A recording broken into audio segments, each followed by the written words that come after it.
Spoštovane obrtnice, obrtniki, podjetnice in podjetniki. V Sloveniji imamo več kot 83% družinskih podjetij. Podatki pa kažejo, da se veliko teh podjetij sooča s problemom nasledstva oziroma prenosom podjetja na mlajše generacije. Ker želimo pomagati temu pomembnemu segmentu gospodarstva, smo v Obrtno-podjetniški zbornici Slovenije kot prvi v Sloveniji leta 2018 ustanovili Center za družinsko podjetništvo. Našim članom, obrtnikom in podjetnikom, med drugim pomagamo uspešno in pravilno izpeljati prenos lastništva podjetja na naslednjo generacijo. Obenem pa jim pomagamo reševati vse izzive, s katerim se soočajo. Vse, ki imate ali ste kakorkoli vpeti v družinsko podjetje, vabim, da nas obiščete ali pokličete, z veseljem vam bomo pomagali.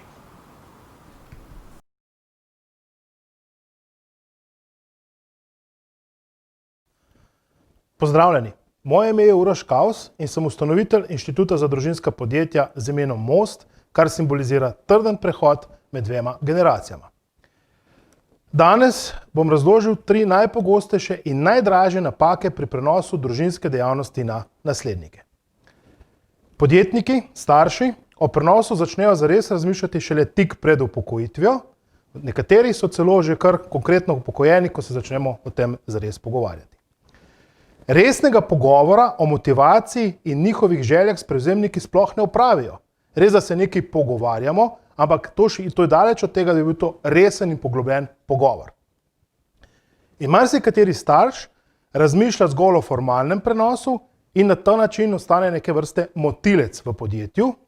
Posledično se na prevzemnike ne opravi prenos odgovornosti, znanja in izkušenj. Kako se lahko izognemo propadu družinske dejavnosti? Pravzaprav zelo enostavno. Ne odlašajte, ne čakajte do upokojitve.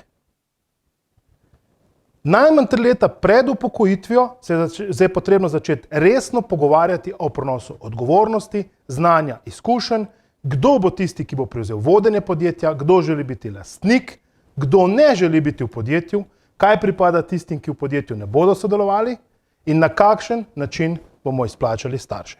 Če preveč odlačamo, če čakamo vse do upokojitve ali še celo dlje, potem se zamudi kup priložnosti in na ta način je tudi prenos bistveno bolj težko izpeljati.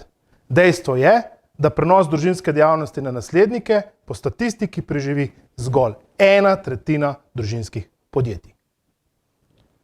Nam je uspelo uspešno prenesti že več kot 200 takih primerov. Poskrbite, da se vam ne bo zgodilo to, kar vidite na tele sliki.